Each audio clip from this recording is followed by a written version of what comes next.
marka sidee wax u dhaceen arinta waxay dhacday markii habeenkii sabtida ahayd laakiin subaxii jimcaha aan baxay xaafadeena aaday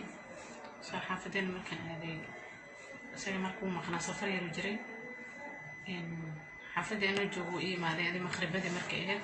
soo baxay ugu xaafadeen aadayna cashaan oo karnaysa hayo ayaan ku dhahay dan waan baxnay markay ahayd adi 2 saac meelahaas xaafadeen aanay guriga markaan tagnay markaan albaabkaan galnay guriga albaabkiisu xiray haddana jikoonigu soo xiray qolku soo xiray maxaa jiraan ku dhacaa maxaa guriga oo xiraysa markaas uu ku dhahay maxaa ka galaday guushii soo dhig banaanka tifad soo dhigay haddana joodarigan soo bixiyay qolkan ka soo baxay haddana soo qufulay joodariga aniga aan iskaga fadhiisto markaan fadhiisto joodariga soo koristaagan saana u fiiriyo marka barbaxo uu bilaabay indhaha markii imid waadana waxa arka waan dhacay qisadana halkay ka dhacday Nairobi Mombasa Garissa qaxootiga halkay ka dhacday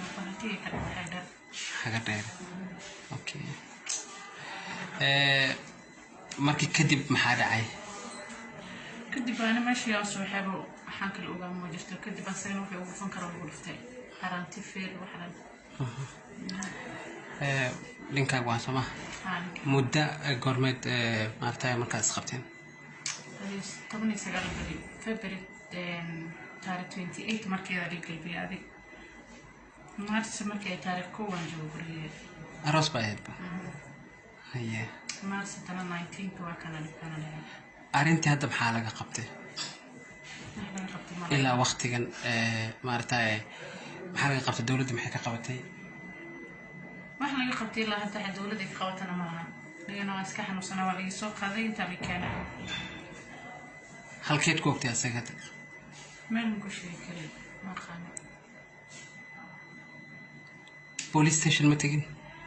police station xaga dheer aan tagay mar warqad garis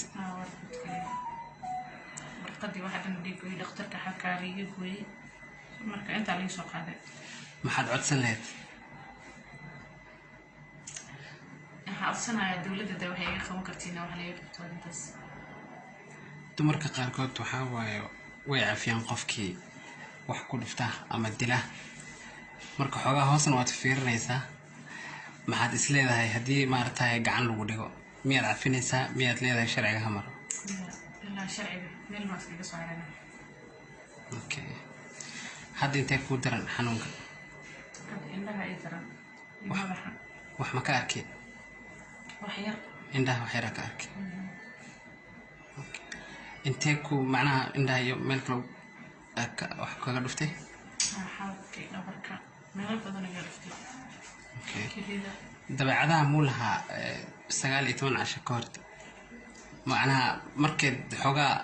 isguursateen kadib miyaad ku aragtay mise marka hore inuu qof dabeecad xun guursana kadib dabeecadahan la soo baxay barano iska fiicnaa maxay ku dhayn takhtarinta meel ma ku jaban indhaha ilaa iyo yani ما واحد جوب ما قينا كنا ما لي ما جونا